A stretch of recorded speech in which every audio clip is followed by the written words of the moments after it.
안녕하세요. 공인노무사 이지혜입니다.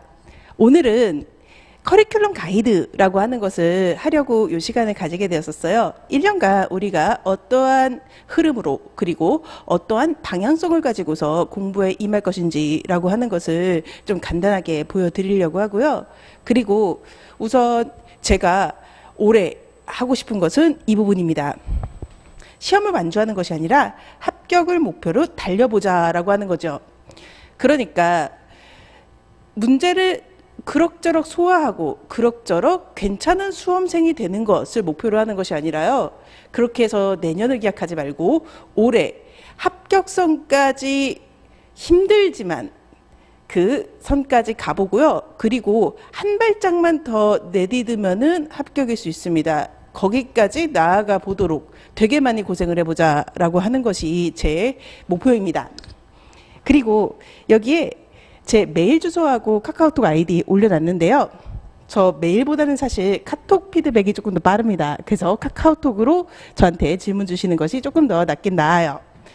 그러면은 저 소개를 먼저 드리도록 하겠습니다. 저는 22기에 생유회로 합격을 한 합격생입니다. 생유회라고 하는 것은요, 1차를 한 달 공부를 했어요. 그리고 2차 공부는 하지 않고서 1차 합격을 합니다. 그리고 나서 2달간 올림픽 정신으로 생동차 시절을 보내고 그 다음에 합격한 케이스예요. 그리고 저는 같은 산업인력공단 시험인 변리사 시험을 공부했었던 적이 있었습니다. 그리고 제가 노동법 강사로서 디자인 전공자입니다. 이런 짧은 가방끈을 가지고서 살아남을 수 있었던 것이 노동법 점수거든요. 68.8 받았었습니다. 이 점수의 핵심은 사안의 적용이라고 하는 부분에 있었습니다. 저는 답안을 길게 쓰는 스타일도 아니고요. 암기를 포토그래프하게 할 수 있는 스타일도 아닌 사람이에요. 그리고 그 다음에 제가 신림동에서 강의를 하고 살아남을 수 있었던 것은 답안을 잘 쓰는 강사였기 때문에 그럭저럭 살아남을 수 있었는데요. 그런데 제가 성장하면서부터는 노동조합의 전문위원으로 재직을 하면서 집단적 노사관계법의 실무를 좀 익힐 수가 있었어요. 그래서 조금 더 이해가고 조금 더 와닿는 방식으로 이 노조법이라고 하는 것을 가르치려고 노력을 하고 있고요. 실제로 노조법 쪽에서는 적중률이 상당히 높은 편이기도 합니다. 자, 그리고 커리큘럼의 특징은 다음과 같습니다. 고생과 합격이라고 하는 두 가지를 가지고 들어가게 될 거예요. 그리고 저는 단순함기를 굉장히 싫어하는 스타일의 수험생이었고요. 그리고 단순함기를 시키지 않는 편인 강사입니다. 즉, 이러한 책이 있었을 때 이 책하고 똑같이 쓰지 않았다라고 해서 점수를 깎아버리지는 않아요. 하지만 자신의 문장으로 썼을 때 이해를 하고 있다면 점수를 드리고, 그리고 이해를 하지 못한 것이 드러난다라고 한다면은 거기에 대해서는 피드백을 드리는 그런 식으로 수업을 진행을 하고 답안을 검토를 합니다. 그래서 제가 조금 더 힘을 쏟는 부분은요, 이해와 논리라고 하는 측면입니다. 그리고 분량을 늘리지는 않아요. 제 책들이요, 가장 두꺼운 책이 이 기본서고요. 그리고 단권화 교재이자 시험 마지막까지 들고 가시라고 만든 책이 이 서브노트입니다. 그리고 실전에서 활용을 하실 수 있도록 만들어 드리는 책이 사례집이에요. 사례집이 이거고 서브노트는 요겁니다. 각각 한 300페이지, 400페이지, 그리고 600페이지 정도 되는데요. 분량을 늘리지 않습니다. 하지만 쉽게 가르치지는 않아요. 저분량, 고난이도라고 하는 것을 추구하고요. 그걸 통해 가지고서 고득점을 받게 해드리는 것이 제 스타일이에요. 그리고 합격률은 그래서 꽤 높이 가고 있습니다. 제 수업에서 2기와 3기까지 성실하게 피드백을 받으시는 분들 같은 경우에는요, 한 30%에서 50%까지 합격을 시켜드리고 있습니다. 그리고 노조법은 정말 제가 자신 있는 파트입니다.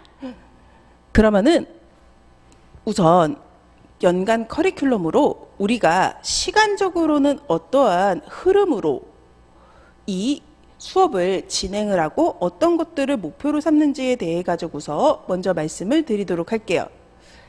시작이라고 할 수 있는 것이 GS 연기입니다. 요 시기에는 기본 이론이라고 하는 것을 다루게 돼요. 우리는 노동법을 처음 배우거나 혹은 많은 부분이 생소한 사람들이에요. 그러면은 용어부터 익히기 시작해야 됩니다. 한편 이 과정에서요, 우리 시험에 가장 큰 부분을 차지하는 판례라고 하는 것들, 즉 노동법적으로 발생하는 쟁점들에 대해 가지고서 판사님이 논리적으로 해결을 했던 그 케이스들에 대해 가지고서 이게 왜 어떻게 이렇게 나오는지라고 하는 것에 대한 심층적인 이해라고 하는 것도 이 연기 과정에서 해주실 필요가 있습니다. 그리고 또 한 가지 부분은요, 우리가 노동법의 용어를 익히고 판례의 결과 그리고 판례의 논리를 익히는 이유는요, 답안을 쓰기 위함입니다. 그렇기 때문에 답안 쓰기에 대해서 감을 잡는 과정이라고 하는 것도 연기에서 함께 가져가 주실 필요가 있어요. 이때 감잡기라고 제가 말씀을 드리는 것은요, 연기 과정에서 훌륭한 답안이 나오기는 굉장히 힘듭니다. 수험생들 입장에서도 이 연기 과정에서의 답안 숙제와 같은 것들이 쉽지 않은 부분인데요, 제가 원하는 것은 내가 열심히 공부하고 많이 외워가지고서 그래서 케이스 문제를 받아봤었을 때 슥슥 써내는 그 수준이 아니에요. 연기에서 제가 원하는 것은 케이스 문제를 받아들고 그리고 살짝 기본서를 커닝하면서, 그래서 요러요러한 구성으로 목차와 같은 것을 만들어내고, 그리고 사실관계와 판례를 접목시키는 적용이라고 하는 부분을 이러이러하게 써야 된다라고 하는 것을 알아채는, 즉 암기가 완벽히 되지 않더라도 기획이라고 하는 것을 할 수 있게 만드는 그런 부분이 GS 연기 과정에서 좀 이루어져야 될 측면이 있습니다. 그리고 그런 것을 좀 많이 도와드릴 거예요. 추가적으로 연기 과정에서요, 절대로 암기가 완벽하게 되지는 않습니다. 하지만 암기에 대한 시도는 좀 할 필요가 있거든요. 그래서 두문자와 그리고 키워드에 대한 빈칸 채우기와 같은 암기 자료들을 좀 드릴 겁니다. 그런 부분들에 대해서도 암기를 완성은 못해요. 완성 절대 못합니다. 그렇기 때문에 시작을 해주실 필요가 있습니다. 자, 그리고 나서 GS 1기는요, 심화 이론이라고 되어 있습니다. 이때는 선택과 집중을 하게 돼요. GS 1기 과정에서는 법조문 같은 부분에 대한 설명은 하지 않습니다. 그리고요, 이해를 돕기 위해서 제가 말씀드리는 교수님에 대한 학설이라던가, 그리고 시험에 나오기에는 조금 덜 중요한 판례들에 대한 설명도 빠져요. 시험에 나올 것들을 집중적이고 깊이 있게 강의하는 것이 GS 1기 과정입니다. 그리고 이렇게 선택과 집중을 한 노동법 판례들은요, 문제화해가지고서 풀 수 있어야 돼요. 그런 부분들에 대해서 A급 모의고사를 푸는 방법을 알려드리는 것, 이것이 GS 1기 과정에서 제가 하는 내용입니다. 자, 그리고 그 다음에요,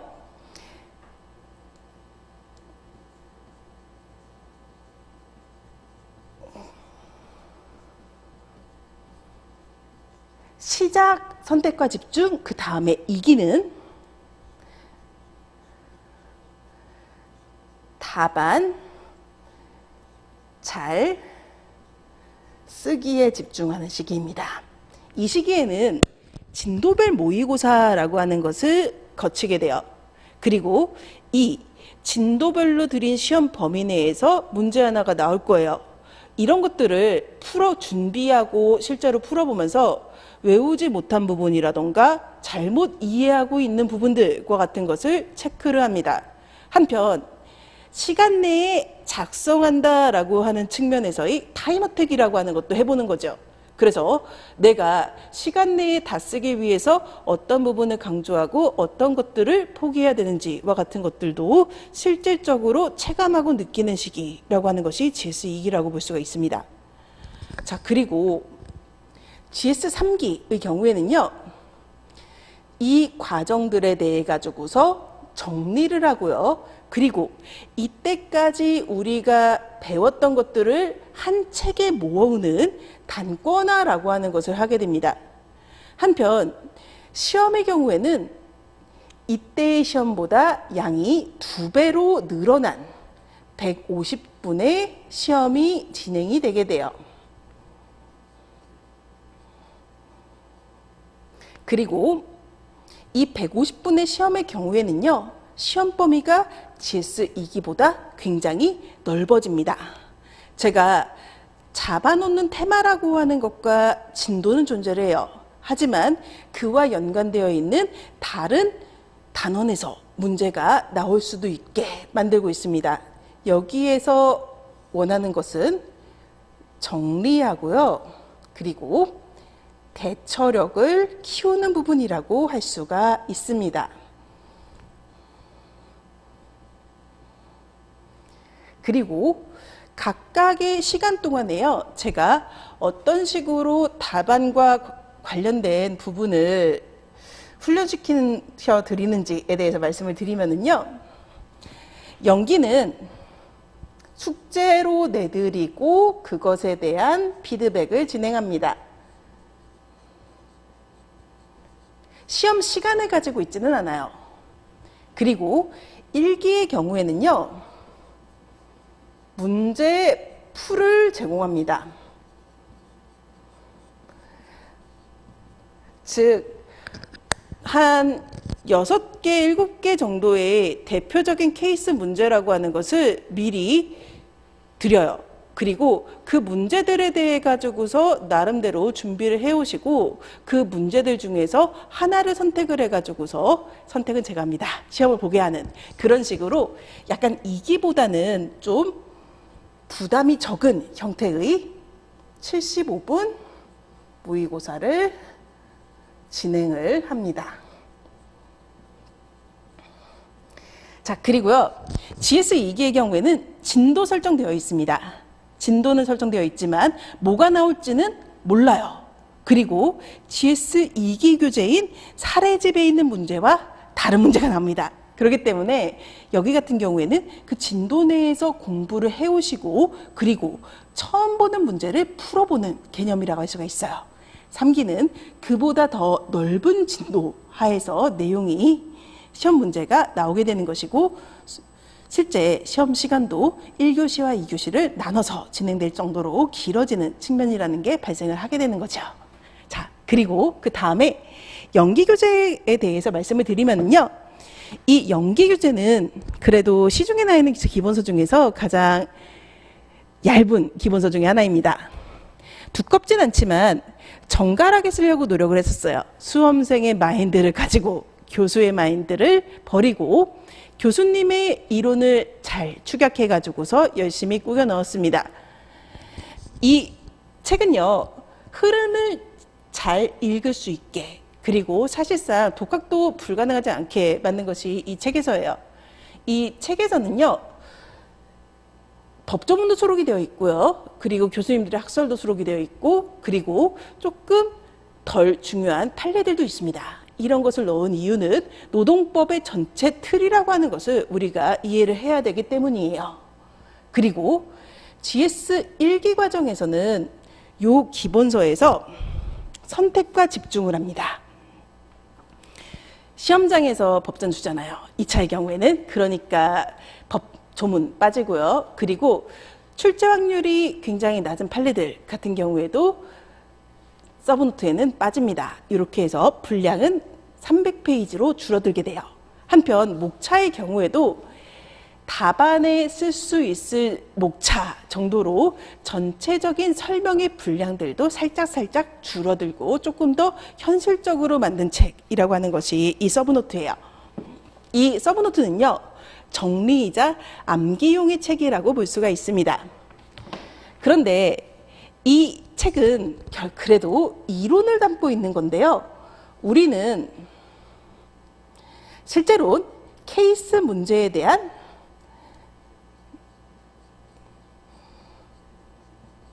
풀이를 해야 되는 것이 우리의 미션이에요. 그리고 얘네를 이어주는 것이라고 하는 것이 일기에서의 강사의 역할입니다. 그래서요, 여기에 나와 있는 이론은 암기하고 그것을 어떤 식으로 답안에 써야 되는지와 같은 부분에 대한 첫 번째의 단권화를 GS 1기 과정에서 진행을 하게 됩니다. 그리고 두 번째의 단권화는요, GS 3기 과정에서 진행을 하게 돼요. 이때는 조금 더 어려운 문제를 풀기 위한 요령이라고 하는 것을 서브노트에 어떤 식으로 정리하는지라고 하는 것을 다루게 될 거고요. 그리고 여기서부터 여기까지 이 시기에도 판사님들이 일을 하세요. 대법원에서 최신 판례들이 나오고 그 중에는 출제 가능성이 있는 것들이 존재합니다. 그런 것들을 이제 3기 과정에서 어떤 식으로 서브노트라는 책에 녹여가지고서 내가 마지막까지 노동법을 외우고 쓸 수 있어야 되는지와 같은 것을 정리를 할 거예요. 그래서 1차 정리와 2차 정리를 통해서 그래서 최강의 책을 만들어 갈 수 있도록 말씀할 겁니다. 한편 이 GS 2기 교재로서의 노동법 사례집이라고 하는 것은요, 말하자면 답안 그 자체입니다. 문제 그 자체와 답안 그 자체. 그래서 만약에 이 사례집에 있는 문제가 그대로 시험에 출제된다라고 한다면요, 여러분은 여기에 나와 있는 내용을 75분 내에 똑같이 베껴 쓰실 수 있을 분량이고요. 그리고 그렇게 베껴 쓰시면은 굉장한 고득점이 나올 겁니다. 아무튼 2기에서 하려고 하는 것은요, 답안을 잘 쓰는 법에 대한 집중입니다. 그래서 잘 쓴 답안의 집합체라고 할 수 있는 이 노동법의 사례집을 통해서 수업을 진행을 하면서요, 답안을 어떻게 쓰는 것이 시간 내에 그리고 암기가 부족하더라도 고득점을 받을 수 있는 답안인지라고 하는 부분의 노하우와 풀이 방법을 실전을 통해서 최대한 전수를 해드리려고 합니다. 자, 그리고 제가 여기서 단거나 이런 소리를 했었어요. 그리고 합격하신 분들의 수기를 보더라도 계속 단거나 이 얘기가 나오거든요. 그 단거나가 뭔지에 대해 가지고서 말씀을 드리도록 할게요. 이 단거나라고 하는 것은요, 우리는 1년간 수업을 하면서 엄청난 자료의 폭탄이라고 하는 것에 이제 강사님보다 조금 다르긴 합니다만 아무튼 결론적으로 굉장히 많은 자료 폭탄을 받게 돼요. 이 자료 폭탄이라고 하는 것을 결국 시험장에 마지막까지 가져가 한 권으로 만들어 가지고서 책에 구현하고 그것을 내 머릿속에 꾸겨 넣어야 돼요. 이게 결국에는 단권화입니다. 그리고요, 이것의 시작은 1기부터 하게 되고요. 그리고 이것의 완성이라고 하는 것은 사실 시험 직전까지 하는 개념이 된다라고 볼 수가 있어요. 그리고 이게 뭔지에 대해 가지고서 우선 말씀을 드려보도록 하겠습니다. PPT에 구현을 했었을 때는 글씨가 조금 작기는 한데요. 이게 기본서를 캡처한 내용이에요. 이 내용을 보게 되면은 얘는 이론을 적고 있습니다. 근로기준법상의 차별금지의 이의는 무엇이고 사유는 무엇이고 하면서 법조문을 설명을 해놓고 있고요. 그리고 이렇게 판례도 수록을 하고 있어요. 그리고 효과는 무엇인지 이런 것에 대해서도 각이 잡힌 이론 설명을 해놓고 있습니다. 그런데요, 우리가 실제로 풀어보는 문제, 그 시험장에서 받아보는 문제와 실제 답안이라고 하는 것은 이 노동법 사례집에 있는 내용하고 조금 더 가까워요. 지금 기간제법 제9조에 따른 차별시정 신청이라고 해가지고서 지금 사례집 일부에 있는 내용을 제가 캡처를 해서 보여드리고 있는데요. 사실관계가 막 블라블라블라 나와 있습니다. 그리고 그 다음에 물음이 나와요. 뭐 관할 지방노동위원회가 비교육 대상 근로자를 정당하게 선정했는지와 같은 걸 막 물어보고 있습니다. 여기에 대한 답을 해야 돼요. 이 답을 한다라고 하는 것은 결국에는 여기에서 쟁점이 무엇인지라고 하는 것을 논점의 정리라고 하는 부분으로 해서 정리를 해줘야 되고요. 그리고 나서 배경이론이라고 하는 것을 적어줘야 돼요. 그리고 지금 제가 보여드리진 않았지만 배경 판례와 그리고 이 사실관계라고 하는 것을 매칭해서 분석하는 사안의 적용이라고 하는 것을 적어야 됩니다. 이것은 내가 외우고 있는 이론을 바탕으로 해서 내 머릿속에 있는 내 손에 내 문장으로 써야 되는 것이 정석이에요. 근데 수험생들은 그게 쉽지 않습니다. 그래서 단권화라고 하는 것은 이런 것을 쓸 수 있는 키워드와 같은 것을 기본서나 아니면은 서브노트와 같은 요약서에다가 적어서 내가 이것을 어떤 식으로 처리해야 되는지를 보는 것이라고 하는 것이 좀 단권화에서 해야 되는 부분이에요. 즉 지금 이거는 서브노트를 캡처를 해온 부분인데요. 조금 더 괜찮은 걸 캡처해 오는 것이 나았을 것 같다라는 생각이 들어요.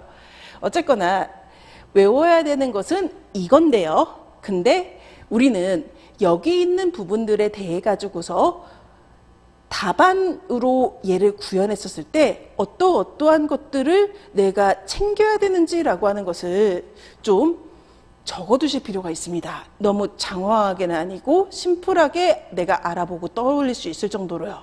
그래서 지금 제가 빨간색으로 해놓은 것이 이 단권화에서 해야 될 일 같은 거예요.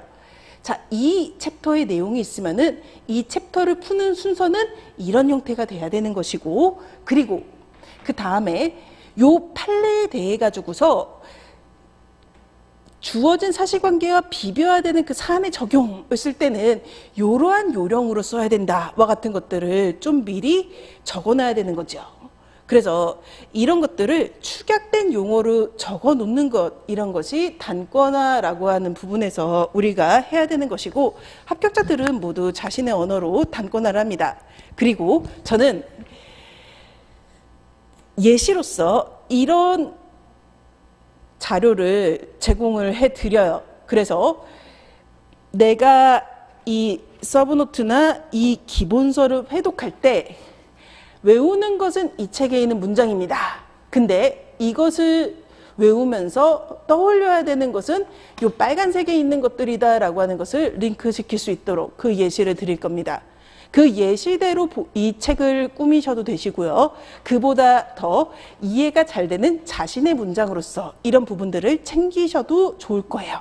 이 과정이라고 하는 것을 1기와 3기 때 하려고 하고 있습니다. 자, 그리고 이번에는요. 저는 이번에는 1차를 하지 않습니다. 하지만 생동차를 위한 1차 시험의 현실적인 전략이라고 하는 것을 말씀을 드릴게요. 저는 변리사 시험도 산업인력공단 시험이고요. 변리사 1차도 2번 봤습니다. 그리고 나서 노무사 1차 봤었고요. 그렇기 때문에 나름대로 이 시험의 생리라고 하는 것을 조금 이해를 하고 있어요. 그렇기 때문에 좀 빠르게 그 변리사 시험을 접고 나서 한 달 만에 노무사 시험 1차를 붙을 수가 있었었는데요. 관건이라고 하는 것과 본질은 여기 있습니다. 1차 시험은요.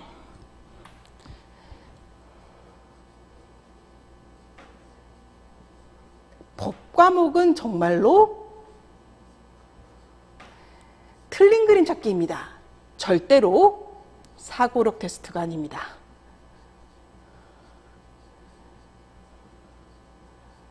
사고력이나 이해력은 2차의 영역이에요. 1차는 절대로 사고력, 이해력을 테스트하지 않습니다. 틀린 그림 찾기예요. 그래서 1차에서 해야 되는 것은 깊이 있는 이해라던가 본질에 대한 부분이 아니에요. 단순하고 꼼꼼한 암기입니다. 14일과 15일 1주 할 수 있다, 해야 한다, 이런 것들을 챙기는 거, 이게 사실은 1차에서의 관건이 되는 부분이거든요. 그리고 제가 지금 현실적으로 1차와 2차를 병행하시는 분들의 스케줄을 잡아드린다라고 한다면은요, 다음과 같은 형태가 적절할 것 같다라는 생각이 들어요. 물론 2024년도에 1차가 문제가 늘어나고 난이도도 높아졌어요. 그러면서 합격률이 뚝 떨어졌는데요. 그것의 의미는 1년간 1차를 팔아라고 하는 의미로 생각하실 건 아닙니다. 기존에 1차를 공부하셨던 분들보다 1개월 정도 더 공부해라 정도의 컨셉이라고 보시면 될 거예요. 그리고 그 이상이 반드시 필요한 것도 아닙니다. 자, 그러면은 24년도, 즉 올해가 넘어가기 전에 해야 될 일 말씀을 드리면은요, GS 연기와 민법을 병행하시는 것이 적절합니다. 여기에서 1차 노동부 1, 2의 경우에는 오타가 있네요. GS 연기로 준비하시고, 그리고 부속법령이라던가 요런 지저분한 애들의 경우에는요, 직전에 빡세게 암기하시는 것이 더 효과적입니다. 그리고 사회보험법의 경우에는요, 시험 직전에 미리 해놓는다고 해가지고서 이 과목은 절대로 뭐가 완성되지 않아요.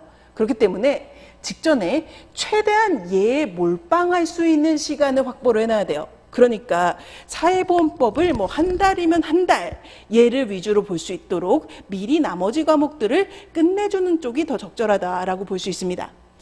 자, 그리고요, 그 다음에 24년 1월부터 3월까지, 즉 GS 1기가 끝나기 전까지요, 우리는 생동차로 달려야 되잖아요. 그러면은 이 시기에 답안 작성 방법을 반드시 익혀놔야 됩니다. 그렇지 않으면은 1차를 합격하시고 나서 3기로 돌아오셨을 때 그때 동력을 좀 잃어버릴 수가 있어요. 그래서 1차 초시생 분들 같은 경우에는요, 저는 GS 2기 실강소화 현실적으로 불가능하다라고 생각을 해요. 그래서 GS 1기를 진지하게 들으시고, 그리고 강사님들의 경우에도 답안 작성 연습을 시키시는 분들에 대해를 선택하셔가지고서 내가 이때 2차 이론을 다 외울 수는 없어요. 하지만 법 과목과 그리고 경영 과목에 작성 방법을 반드시 배워 두셔야 됩니다. 그래야지 생유해가 아닌 생동차를 위한 준비를 할 수가 있어요. 그리고 저는 GS 2기의 경우에는, 저 솔직하게 말씀드리면은 생동차시면은 놓는 것이 맞다라고 조심스럽게 말씀을 드립니다. 그리고 여기에서는 정말로 이 틀린 그림을 찾기 위해 가지고서 나는 암기 기계다라고 하는 생각으로 시간을 모두 한 95% 이상 하셔야 된다라고 생각을 해요. 2차의 경우에는 2차 과목들은 절대 이때 뭘 배우려고 하시면 안 된다라고 봅니다. 2차에서 약간의 욕심이 난다면 여러분이 하셔야 되시는 것은요, 답안 작성 감각을 잃지 않는 정도예요. 그러니까 내가 뭘 더 배우고 내가 뭘 외우고 이런 것은 하지 마시고요, 하루 1시간 이내로 어느 과목이든지 간에 그냥 이전에 내가 풀었던 문제 같은 것을 다시 한번 써보는 그 정도 선 이상은 하지 마셨으면 좋겠다라고 생각을 합니다. 그래서 생농차 분들을 위해 가지고서요, 현실적인 타임테이블을 짜자면 이렇게 된다라고 하는 거 말씀을 드리고요. 그 다음에 두 번째로 1차 과목별 전략인데, 제가 경영은 솔직히 너무 이제 법 쪽에서 오래 있었기 때문에 조금 설명드리기 어렵고요. 경영의 경우에도 시험 문제가 얇고 넓게 나옵니다. 그렇기 때문에 그쪽 역시 깊이 있는 이해가 아니라 얇은 책을 확실하게 외워두는 쪽이 더 득점에 도움된다라고 하는 생각은 가지고 있는데요. 조금 구체적으로 제가 감이 잡히는 것들 먼저 말씀을 드리도록 하겠습니다. 노동법의 경우에는요, 50%는 GS 연기를 통해 가지고서 커버가 가능합니다. GS 연기를 들으시면은요, 노동법에서 50점 이상은 나오실 거예요. 근데 이제 합격의 관건, 그리고 노동법의 경우에는 우리가 점수를 벌어가야 되는 과목이잖아요. 그 부분과 관련해서는 부속법령이 지겨운 암기라고 하는 것이 좀 수반이 돼야 돼요. 이 부속법령이 지겨운 암기라고 하는 것은 좀 힘들긴 합니다만, 하지만 밑에 나와 있는 사회보험법보다는 조금 나은 성격을 가지고 있어요. 자, 이 사회보험법의 경우에는요, 기본적으로 이 과목은 솔직히 노동법의 부속법령 같은 경우에는 이 부속법령에 나와 있는 그 숫자라던가 시스템들의 일정한 규칙을 가지고 있어요. 근데 사회보험법은 논리가 없습니다. 그래서 절대 이해 과목이 아니에요. 그리고 문제를 받아보고 모르면 여러분은 그 문제 틀린 거예요. 고민한다고 해가지고서 절대 맞을 수 있는 형태의 문제가 아닙니다. 내가 이 부분을 외우고 있으면 그냥 맞는 거고요. 이 부분을 못 외우고 있으면 그냥 틀려요. 광범위하고 지겹고 지저분하고 꼼꼼합니다. 그리고 그 얘기는요, 얘는 넓고 얇게 공부하는 성격이 아닙니다. 차라리 좁고 깊게 법 몇 개를 버리더라도 나머지 법조문을 내가 완벽하게 외우자라고 하는 식으로, 약간 그 타노스 공부법이라고 해야 될까요? 그런 식으로 하는 것이 오히려 더 효과적이에요. 그래서 여기는 이해 과목이 아닌 성격을 가지고 있고 정말 더러운 단수 암기입니다. 그렇기 때문에 시험 직전에 최대한 시간을 투자해 두시는 것이 필요하다라고 하는 거 말씀을 드립니다. 자, 그리고 그 다음에 민법인데요. 지금의 시험의 민법 같은 경우에는 얘는 면과락 과목으로 접근을 하기보다는 여기에서 그래도 소정의 점수를 얻어가야 된다라고 하는 생각으로 접근하시는 것도 나쁘지는 않을지도 모르겠다라는 생각이 듭니다. 하지만 그것은 8, 90을 의미하는 것은 아니고요. 한 70점 정도까지라고, 그 정도까지는 만들어주셔도 나쁘지 않을 것 같다라는 생각이 드는데요. 민법의 경우에는 제가 노무사 민법은 만점을 받았고요. 그리고 변리사 민법도 90점대가 나왔던 사람으로서 말씀을 드리는데, 얘 절대 잘할 수 없습니다. 민법은 너무 커요. 너무 크고 너무 어렵습니다. 꽤 재밌고 매력적이기도 하거든요. 하지만 이해를 하고 소화하고 잘할 수 있는 과목이 아니에요. 그래서 민법은 내가 민법을 잘하겠다라는 생각으로 접근을 하시거나, 아니면은 민법에 나와 있는 이론을 많이 읽으시려고 하시거나, 아니면은 민법에 있는 강의를 많이 들으려고 하시는 것은 효과적이지 않고요. 그리고 그것은 객관식 문제를 푸는 데 있어 가지고서 별다른 기여를 하지 못합니다. 민법의 본질은요, OX를 가리는 부분이고요. 그리고 민법은 워낙 많은 시험에서 출제되셨어요. 문제, 은행 형태를 가지고 있습니다. 그래서 민법의 경우에는요, 기본 강의를 통해 가지고서 용어를 숙지를 합니다. 채권이 뭔지, 채권자 대유권이 뭔지, 채권자 취소권이 뭔지, 뭐 이런 것들을 얘가 뭔지를 알면 그냥 기본 강의는 놓으셔도 돼요. 그리고 그 다음에는 여러 문제집을 풀 필요도 없습니다. 한 문제집에 모르는 지문이 없을 때까지 반복적으로 얘를 풀어주시는 거죠. 이제 오지선다형이면 1, 2, 3, 4, 5가 있잖아요. 그리고 일반적으로요, 얘는 확실히 알겠는데 얘네들이 헷갈리는 경우들이 좀 많아요. 그랬을 때 알겠는 것들은 지워요. 그리고 헷갈리는 것들은 별로 냅둡니다. 이런 식으로 해가지고서요, 민법의 경우에는 한 문제집을 이런 별표 친 것들까지 내가 알 정도로 완벽하게 풀어주시는 것이 훨씬 더 효과적입니다. 그리고요, 그 다음에 민법의 경우에는 특히 제일 힘들어 하시는 게 채권 각칙인데, 사실은 채권 각칙이 제일 쉬워요. 그런데 힘들어하는 이유는 그 큰 과목의 뒤에 있어서 힘든 거거든요. 거기서는 법조문이 그냥 긁어서 나오는 경우 되게 많습니다. 그래서 민법의 경우에 판례가 많은 법 영역이지만 법조문을 도외시하지 말고 읽어주시면은 생각보다 굉장히 많은 지문을 건져가실 수가 있어요. 그리고 한 가지 더, 민법을 복습하실 때는요,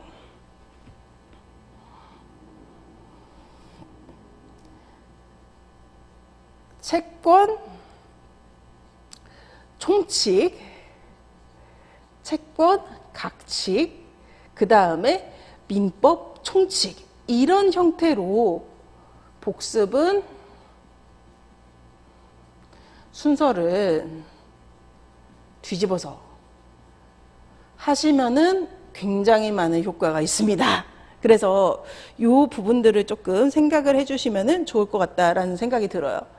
우선 합격률이 굉장히 많이 떨어져가지고서 많이들 충격을 받으셨는데요. 산업인력공단의 시험은 사고력을 측정하지 않습니다. 저희 시험은 어려워진 게 아니에요. 지저분해진 거예요. 즉 예전에는 이제 굵직굵직한 데서만 틀린 그림 찾기가 나왔었는데 근데 지금은 좀 더 짜잘한 데서 틀린 그림 찾기가 나온다라고 하는 개념이거든요. 그렇기 때문에 결국에는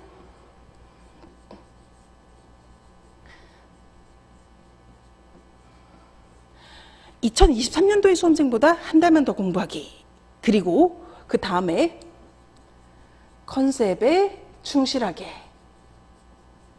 소화하려고 하는 것이 아니라 그냥 암기를 해야 돼요.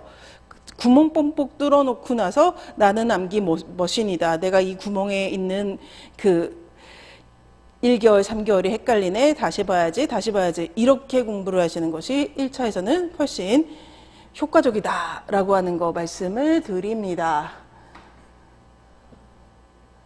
자, 그리고 이번에는 GS 연기에 대해서 말씀을 드리도록 하겠습니다.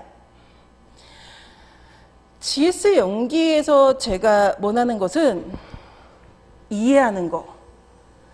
이 이해가 좀 행정쟁송법 같이 그 딱딱한 과목의 경우에는 그냥 무슨 외계어 같은데, 그래도 노동법 정도의 과목에서는 맞는 말 대자치라 가지고서 나는 그냥 읽고 넘어가는 것 같은데 그 이해가 아니에요.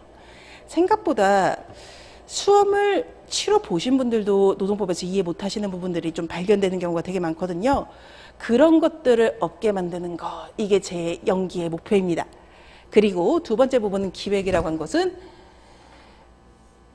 내가 지금 백지 상태에서 답안을 쓸 수는 없어요. 하지만 내게 책이 있다면 그러면은 나는 답을 쓸 수 있는 그 정도, 즉 어떻게 쓰는지도 알아야 된다라고 하는 것이 제 연기에서 여러분께서 해 주셔야 되시는 부분이라 생각을 하고, 그렇게 만들기 위해서 제가 연기에서 노력을 할 거예요.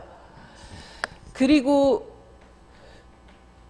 납득이 안 간다면은 질문 주셨으면 좋겠습니다. 이때 납득이라고 하는 건 어떤 거냐면요, 생각보다 중요할 수도 있어요. 즉 왜 사용자가 왜 이러는지, 왜 근로자가 이러는지, 그리고 뭐 판사가 이렇게 말을 하긴 했는데 왜 이런 판단이 나오는지와 같은 것들이 그냥 머릿속에서 이게 공정하지 않은 것 같기도 하고, 이런 것들이 좀 발생할 수가 있거든요. 그런 것들에 대해서도 질문을 좀 주셨으면 좋겠습니다. 자, 그리고 제가 되게 암기 싫어하고 그리고 사안의 적용에 강한 강사로 오래 살아가지고서, 그래서 저는 두문자 부분에 대해서 좀 도외시를 하는 편이었었는데요.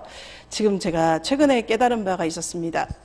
전혀 모르는 그 영역에 대해 가지고서 뭔가를 집어넣을 때는 언어적인 부분에서 그 특징을 잡아서 두문자를 따넣어 주거나, 그리고 내가 알고 있는 익숙한 단어와 이 개념을 연상시키는 것들이 굉장히 효과적이다라고 하는 것을 최근에 크게 깨달은 바가 있어서, 그래서 두문자 같은 경우에도 좀 스토리를 만들고 그래서 암기를 편하게 할 수 있도록 노력을 할 거예요. 그리고 그런 것들을 좀 좋아하시더라고요.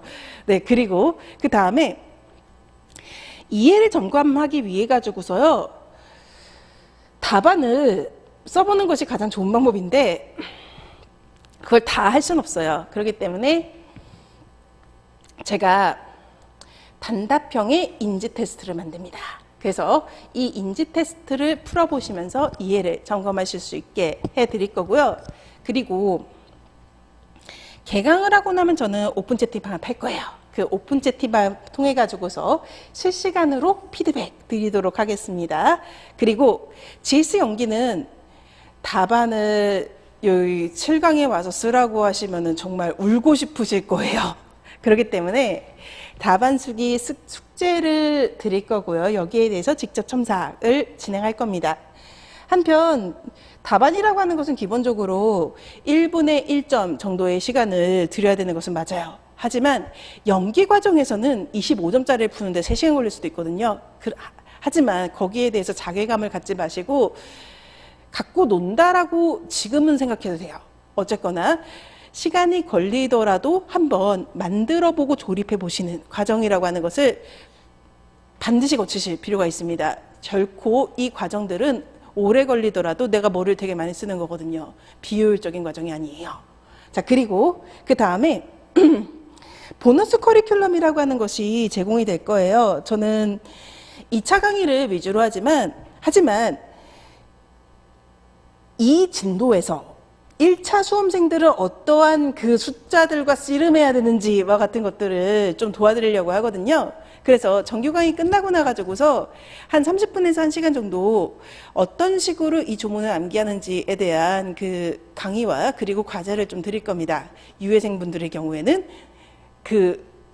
먼저 집에 가셔도 되시고요. 그래서 이런 식으로 제가 연기를 진행을 하려고 해요. 자, 그리고 그 다음에 우선은 13일 저녁에 기초법학 특강을 개강을 합니다.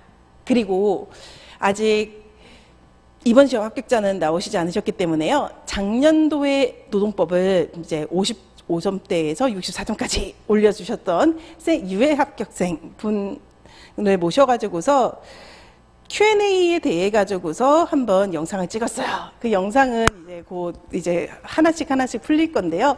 이런 것들 참고하셔가지고서 그래서 궁금한 점을 많이 해소를 해주실 수 있으실 것 같습니다. 그리고 또 합격자분들에 대한 인터뷰라던가 아니면은 답안 작성, 그리고 그 외에 이제 노동법이 아닌 인사관리라던가 행정쟁송, 민사소송법에 대한 전략과 같은 부분들은요, 제 블로그에 있어요. 그래서 그 블로그를 보시면서 좀 가늠을 해보셔도 좋을 것 같습니다. 네, 그러면은 저는 여기까지 하고 13일에 또 뵙도록 하겠습니다. 감사합니다.